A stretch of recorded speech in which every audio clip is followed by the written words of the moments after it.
Okay, we are live. Hi, this is William Ramsey. Welcome to William Ramsey Investigates. On today's show, I have a very special guest. Her name is Lizzette Martinez, and she just published a book, October 2021. Title of the book is Jane Doe Number 9, How I Survived R. Kelly. It's really fascinating first-person account of really the trials and travails of her relationship with this singer who's been in the news recently. And the book is now available. They just came out with an audio version if you want to listen to that. But she can kind of talk about it and everything up to the present day and what's going on. So, Lizzette Martinez, welcome to the show. How are you? Thank you. Thank you so much for having me. Awesome. Well, thanks for agreeing to the interview. For people who may not have heard your name or may not have seen Surviving R. Kelly, can you go back to 1995 and where you were and what happened when you met R. Kelly? Sure. I was a 17-year-old aspiring singer. I lived in Miami with my parents and my younger brother, and I was a senior in high school. I had a lot of dreams. I was already working. I would say I already had been in an R&B group, and that didn't pan out too well because the ironically the manager started a relationship with one of the girls in the group, so my mom pulled me out of that really quickly. And then I started to sing with Tito Puente Jr., whose father's a legend in Latin jazz. And and then he went to do his own thing, so I kind of like was left with, I don't know where I'm going from here. And just went to the mall one day with some friends, waiting on my best friend to get off work. And I just saw this guy with an entourage, and I had previously went to his concert when I was in the group because my manager wanted us to see Aaliyah, who he was her mentor and produced her record. And she Aaliyah didn't show up. Aaliyah didn't perform, but we did see him. So when I saw him at the mall, I recognized him right away, and I said to my friend, "I think that's R. Kelly." And she said, "Why would he be at the mall?" And they didn't believe me. And then he heard me, and then he came back, and he turned around right away and came up and said hello to me, and I was kind of like starstruck. And Right. yeah, So that's kind of where it first started. So he gave you his number, right, and asked you to call? his bodyguard came back and Yeah, gave me his number. That's the gotcha. tip. That's what you keep hearing when the women tell their stories. Someone else slipped the number, came back with the number. Gotcha. And so, kind of, did you sense he had an entourage at that first meeting? Oh yeah, definitely. It was about six guys with him, and the bodyguard was about 7 feet tall. So they were very noticeable. You know what I mean? They stuck out. Right. So then, so he gives you the number, and what happens next? The next thing is that I wasn't gonna call really. My girlfriend came out of work and she said, "What's going on?" And she's my best friend, and she wanted to know what that was all of, what was what that meeting was about. And I said, well, he said he's recording an album, and we exchanged kind of like what I was doing, what he was doing. He told me he was recording at the Hit Factory, which was very near, close to our home, like where we lived in the same neighborhood. And she said, well, I think you should go. It's he mentored Aaliyah, and he could probably help you. You're really talented. So I wasn't gonna call, but she kind of like, I don't want to say pushed me into it. She didn't push me into it, but she kind of like gave me the idea that yeah, maybe he could help me. So we met at the Sports Authority. She liked to buy gym clothes, plays basketball a lot, and when we got there, there's a bunch of guys, like I said, and we went to eat at Outback. And when we sat down, my best friend asked him, "Did you marry Aaliyah?" He was really ballsy. I wasn't. Gotcha. I would have. Right. That was a secret at the I time, wanted right? to ask. It was a Right. secret. Right. I was intrigued. Of course, I wanted to know, but he introduced us to her uncle who was sitting there as well with us, and he was his manager. And so we thought, well, if the managers, and that's it, her uncle is still managing him, then it can't be true because he said don't. He said no, it's not true. Don't believe everything you read. Right. And she was 15, I think, supposedly when they got married, right? So that was, Yes. so right. So, Yeah, so supposedly it was proven in court. So yeah, he was. She was 15. Right. So that was like a rumor at that time. So there It was a was a set. rumor, right? Right. And what happened next? Um, then I sang for him. Well, he sat next to me and he put his hand on my thigh, and I kind of like I squirmed, like I felt uncomfortable. I knew something was really wrong with this guy.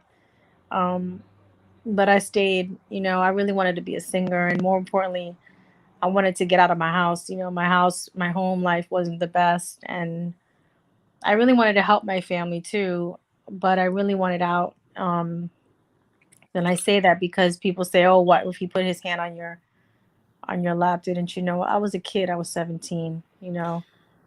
Right. And he kind of made promises to you, like you're going to be big, or he was kind of giving you No, the he was. positive. Yeah. He. When I sang for them, they clapped. They loved it. And then we went to the studio. I mean, who gets an opportunity like this? It sounds like unreal. You're 17, you want to be a singer, and you meet a famous singer, and then he takes you to the studio, like all in like a few hours. You know what I mean? So we got there, and quickly they took his cousin took my best friend to another room to like where they were playing pool and watching television and stuff, and left me behind with Rob. And then I sang at the piano, and then he kissed me, and I didn't even know how to receive that. I didn't kiss back. I just kind of was frozen. So it kind of started just that was the first day, right? Right. Right. And you said that he was really musically gifted, but also didn't know how to read music, right? Which I He is found interesting. extremely gifted. He plays so many instruments. He doesn't write a thing down. He just has an idea, plays the piano, and then goes into the booth. So, when you're around someone like that and you love music so much, it's like really unreal. And um, you feel like you're lucky. I'm lucky to be in this situation. Yeah, and it sounded like in your book, like you were impressed at the time with all of the technology, Of course, soundboard. Yeah. I would never, I'd been to the studio with my group that I told you about, but that I talk about, but this is the hit factory. I mean, the Bee Gees, everyone that you can imagine was on the wall. Right, So it right, was just really impressionable. right there, Miami Beach area. North And Miami Beach. was could he not read either? Is that correct? He couldn't read. No, he cannot read. He cannot read. Fascinating. So he creates all that music himself without reading music or being able to read, um, just like read normal words. And it seemed like that was a sensitive issue. Is that correct? Yeah, I mean, it was a sensitive issue. He didn't really admit that, but I could tell. He sometimes. Well, there was a time we were at the studio, and another time, not shortly after this night, um, where I kind of like I felt like I had to correct him because he said something completely made no sense, but I knew what he was trying to say. And I just innocently tried to correct him in a nice way. I didn't want to embarrass him or anything like that, but he quickly got upset with me, berated me, yelled at me in front of everyone. And that was like the first time that I was like, whoa, there's two sides to him. And then afterward, he would apologize, and then, be the nicest little Rob, like a Right. little boy. But it seemed like you said, I think you wrote in your book, nobody ever wants to upset him ever. So No, it's a sensitive right. situation. No, And what, because I looked around the room, and the engineers, and then everyone was afraid to say anything. Like they just letting it go. And I'm like, somebody has to say something. I mean, you can't record this. It makes no sense. And I was just an innocent girl. I didn't think he was gonna blow up the way he did, and he totally. I mean, I cried. right. And how did it progress from there? I mean, what the Just abuse? your Or relation, your music and the relationship with R. Kelly, right back from 1995. okay, so then after that, would see each other quite often after school, but there was always promise of music, but the music never happened.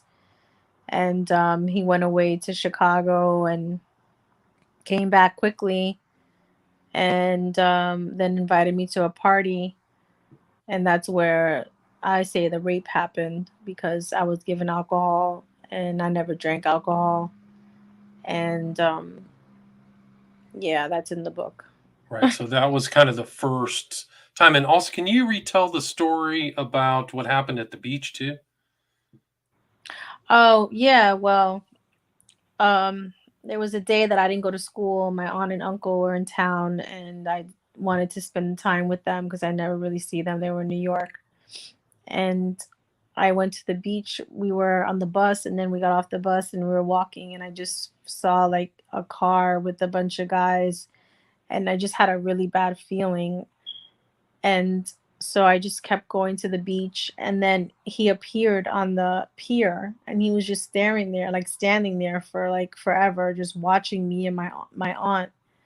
And my best friend is the one that called me and said, "Oh my God, you were at the beach. Robert saw you." And I was like, "That was him." Like, I couldn't tell if it was him or not, but it was him. And I'm like, "How the hell did he find out where I was and how to, you know what I mean?" Like, it was Right. just so creepy and weird. And then he made it seem as though, "Oh no, I was just like, I really wanted to see you." And I'm like, I just couldn't understand how that happened, but it happened. Right. So it's almost like he was keeping tabs on you or having somebody keep tabs on you Yes, from the beginning. Yeah. from the beginning. Wow. And he also, yeah, There's sorry. so much beach here. Like, how do you, you know what I mean? Like, Right. how do you know? Like, and then you're just standing there and just watching us, and it's just like so Creepy. weird. Yeah. Eerie. And he also didn't like you to talk to his friends too, right? Right. Can you talk more So, about that? yeah, I mean, he was very over, like, controlling, and he's a predator. So he's a narcissist. So everything is about him. And so we sat, I, like I said, I was an innocent girl. I didn't know anything. It just was Lizette, it just was myself. And we went to eat, and his friend said something funny, and I laughed, and I shouldn't have done that apparently, because he took me outside and he hit me, and then he said, fix your face, and I started crying, and then I came inside and I tried to fix my makeup, and and then he embarrassed me again and said, girls, you should know better. You're not, women don't fix their makeup at the table. And I'm like thinking to myself, I'm a 17-year-old kid and you just hit me. Right. So it started very early. And he also kind of like you had things there where he was really trying to keep you secret. Right. So, like holding you down, nobody could take your picture, Oh secrecy in the yeah, car. no one can take my picture. When we would drive in the car, he would put my head down and make sure that my head was down. And if I didn't, I would get in trouble, and he would yell at me. And there was someone in the car, famous. It was famous now, but he wasn't famous then. And he was trying to talk to me and ask me if I had a sister, and I was like, no. And like, I was like afraid, like, please don't talk to me.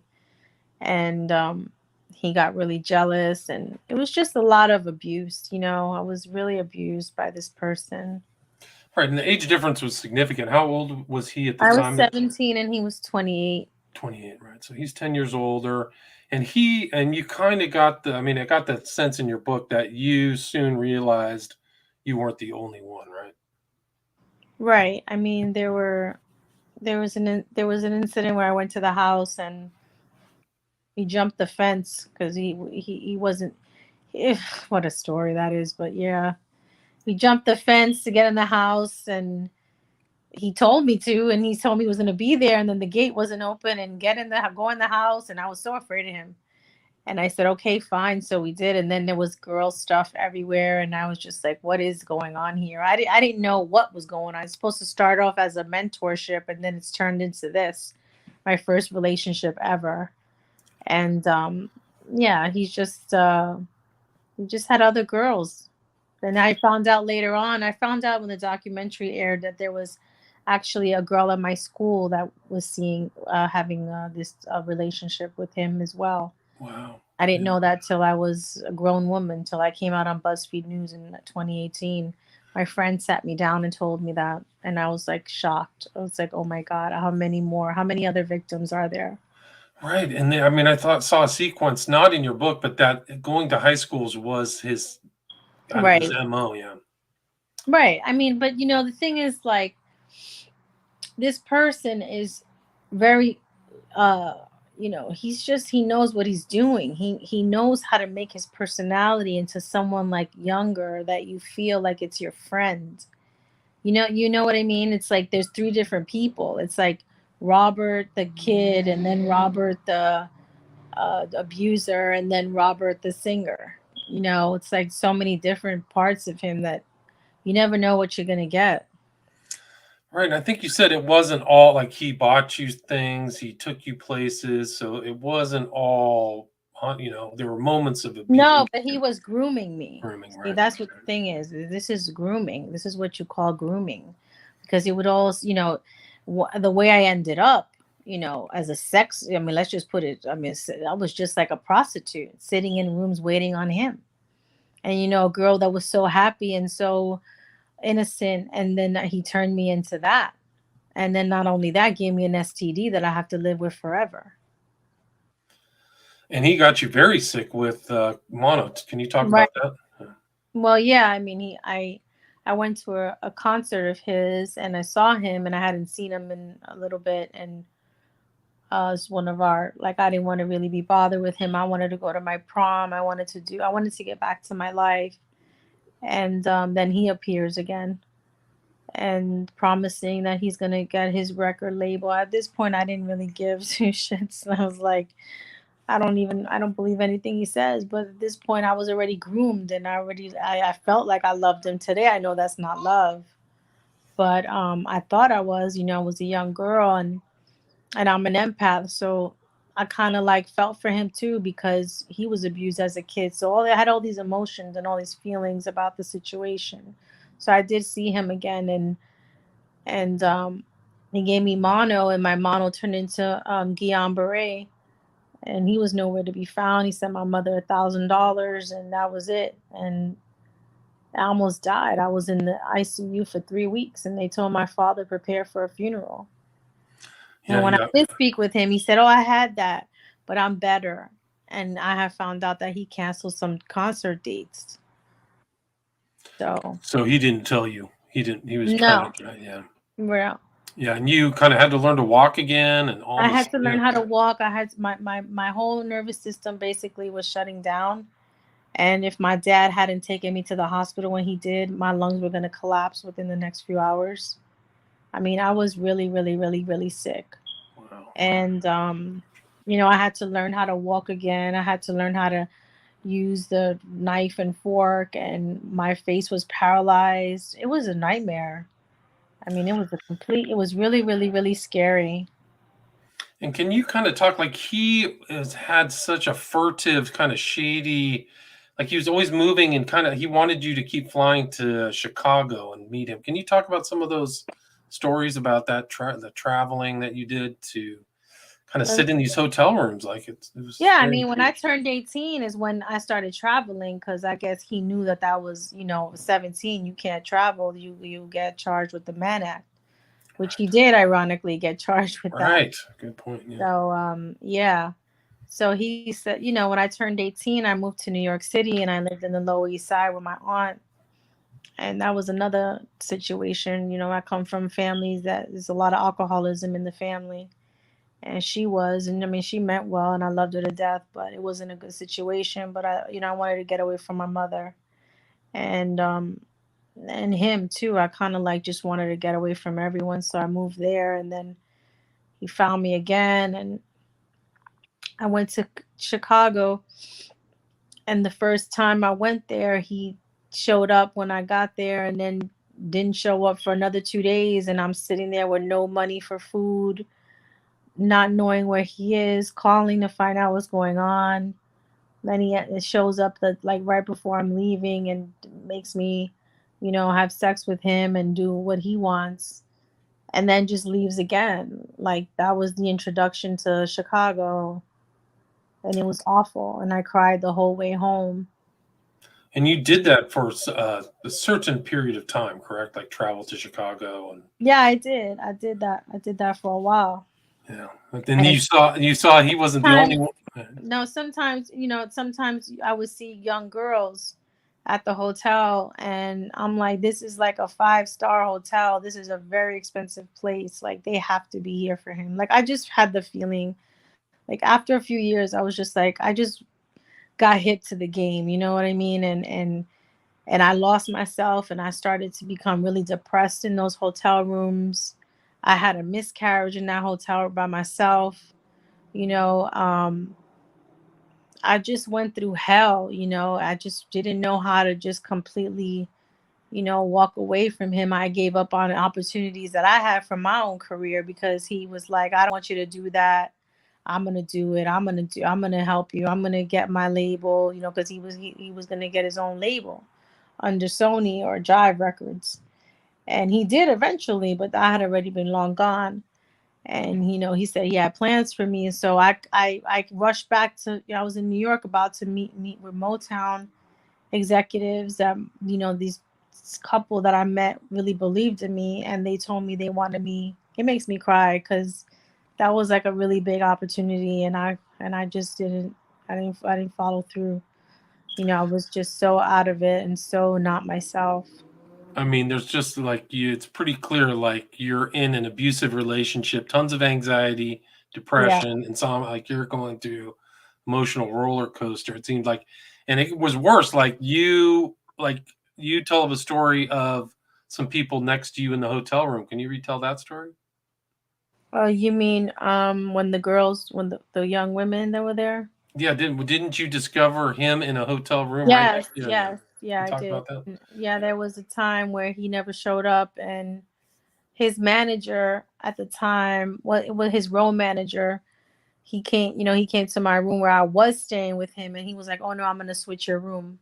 I thought that was so weird, but I was like, "Okay, fine." So I went with him, and he switched the room to another room, and then I hear like a whole party going on next door, and I was like so anxious. And my friend was with me. There was actually we had just gone to the concert of his, and she was like, "I have to leave," so she left, and I heard him and laughing and clearing his throat. And I mean, I knew this guy inside and out. I know it's kind of weird, but you just when you know somebody. And I heard him talking, and I was like, he must be in there with these girls. And long and behold, he was in there with these girls having a whole party. And then he got out of the room, and he used to do drugs, like he did cocaine.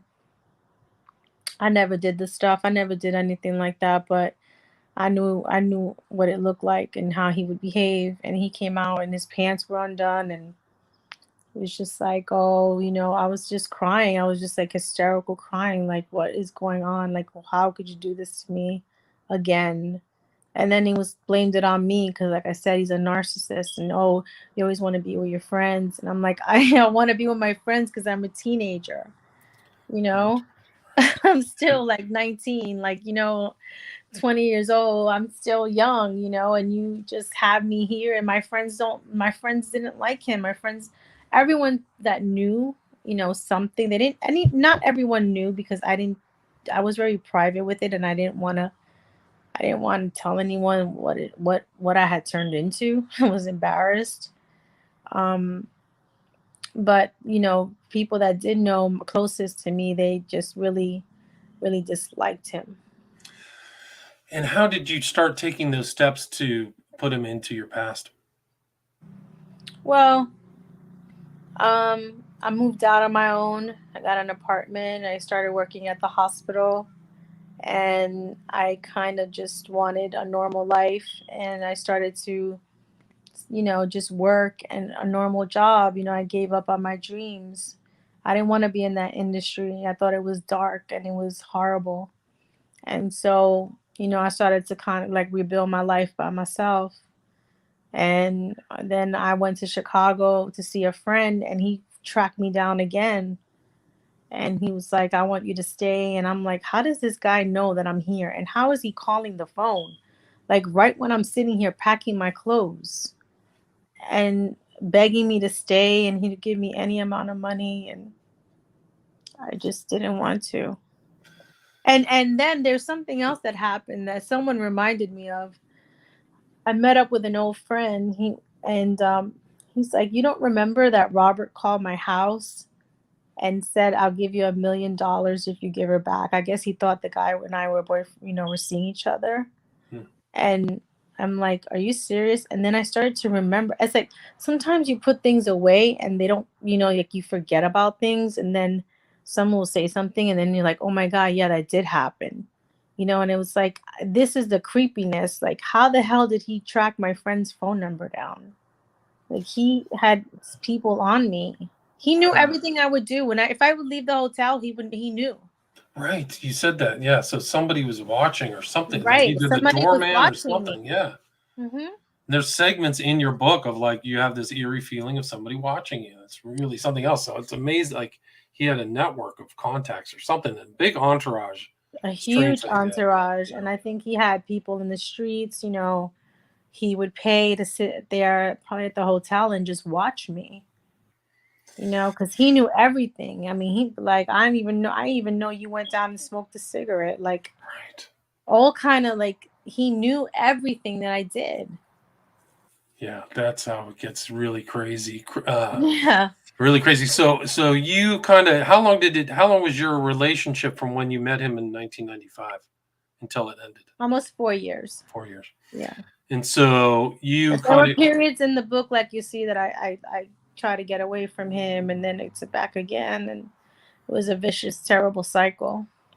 it's not uncommon, unfortunately. I Yeah. think a lot of abusive relationships are like that. He's going to change, things are going to be different, promises are made.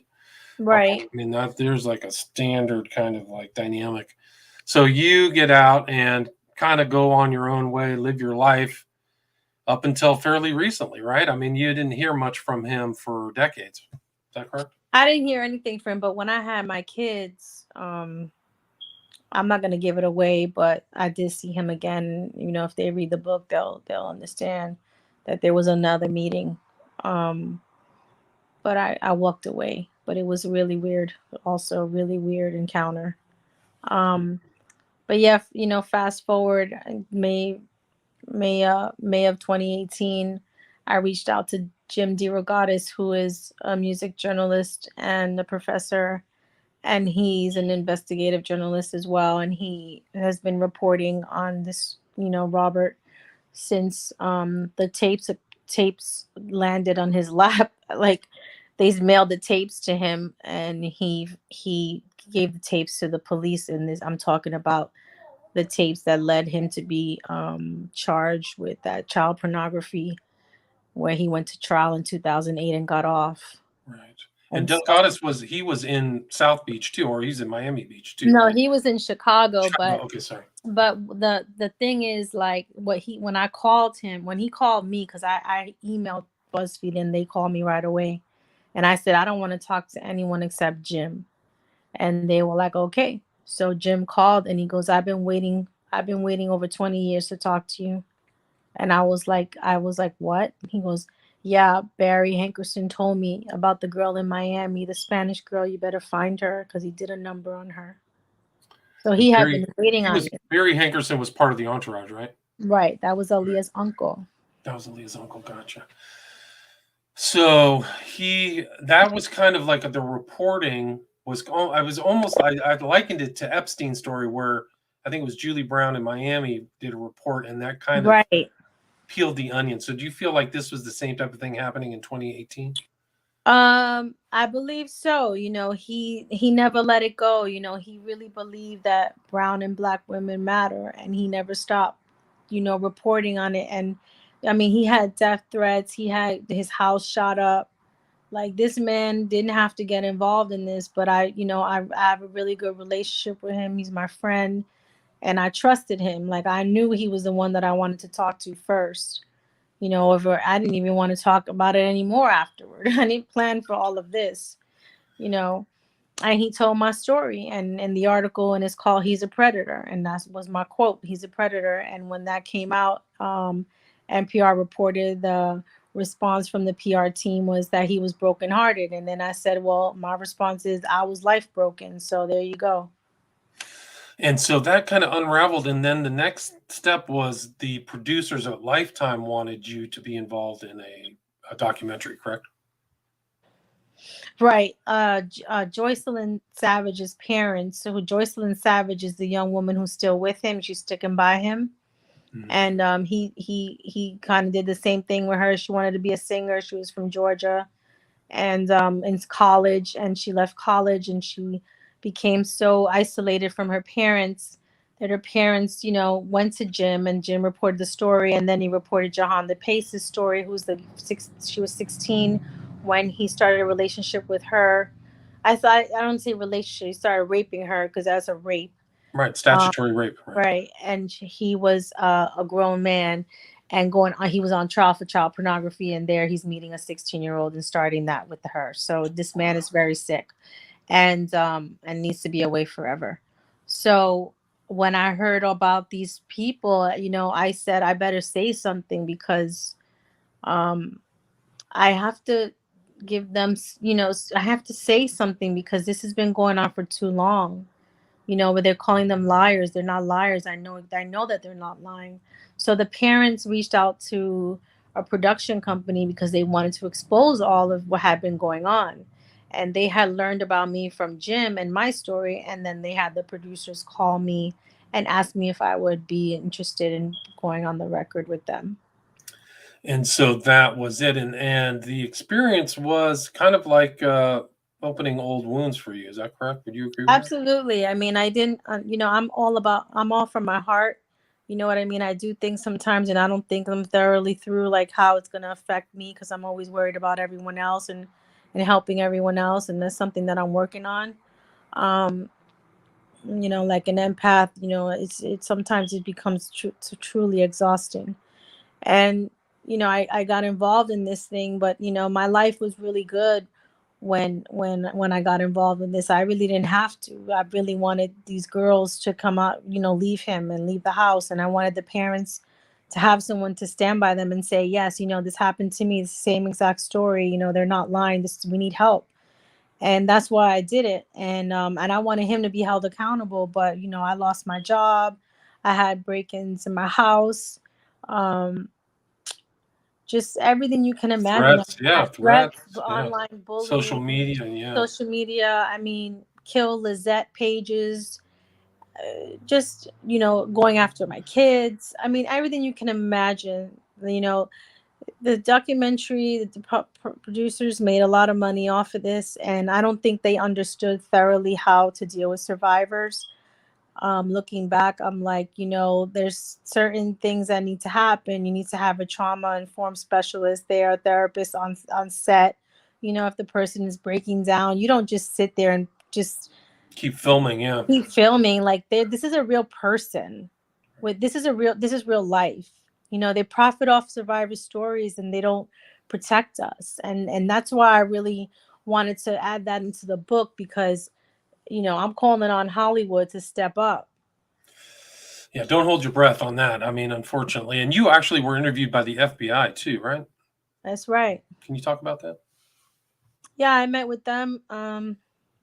They really wanted to meet with me, and I met with them with my attorney, Gloria Allred, in New York City. It was about, I don't know, 5 or 6 of them, or somebody from Homeland Security.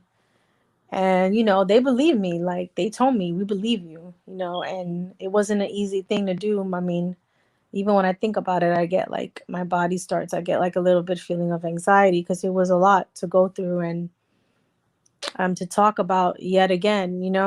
Right. But I Relive knew it. that I had to do it, because at the end of the day, I'm Jane Doe number 9, and my testimony and what I said to them helped to convict him.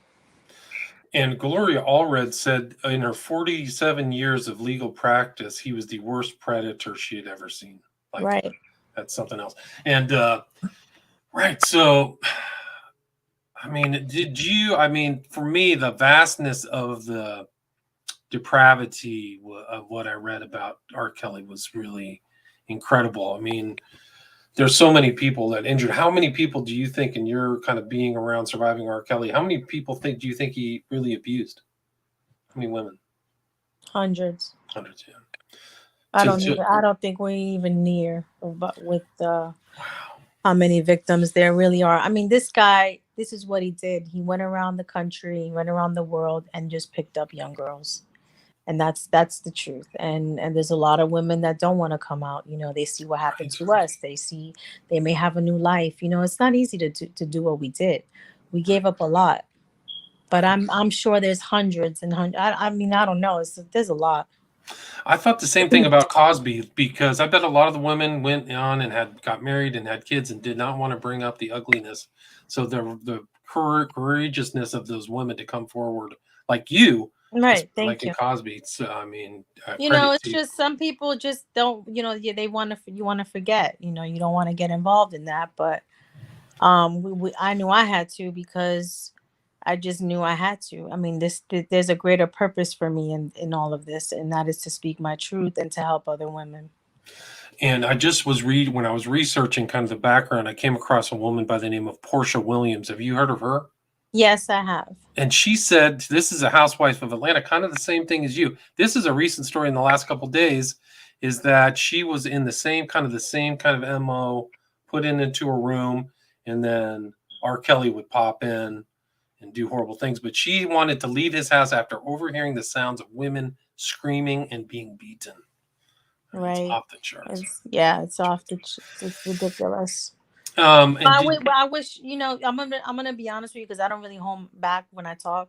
okay. Like, for her, she has a huge platform, and I mean, we were being dragged all over by everyone. No one in the industry would step up for us. The only people that stood out were Lady Gaga, Kerry Washington, um, John Legend, and a comment. Yeah, maybe like 5, 6 artists came out and said they supported us. And it's just like, you have a huge platform, and then you just come out with a book, and then that's when you tell your story. But no one really stood by us. So I'm not trying to throw no shade. I really feel bad that happened to her. But it's just like, we need people with platforms to kind of like stick up for us and be there and say, you know what, I'm just like these young girls, and she didn't do that. So I wish her the best, and I hope that she heals from this.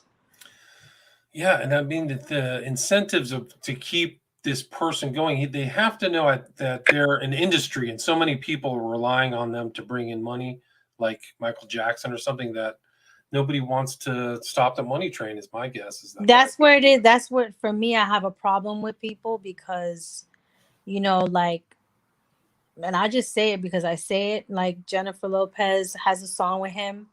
I'm a Puerto Rican girl just like her, that had a lot of dreams and stars in my eyes. And, Gaga took the track off. A lot of the artists took the track off. Like, they took it off all right? streaming. When they worked with him, right? So a lot of that Right. So, music's gone. like, that music is gone. And, it's like some people are still holding on to it. And to me, it's like, I'm just like, I'm in shock. Like, I just can't believe that they still will have a song, in their catalog with this person.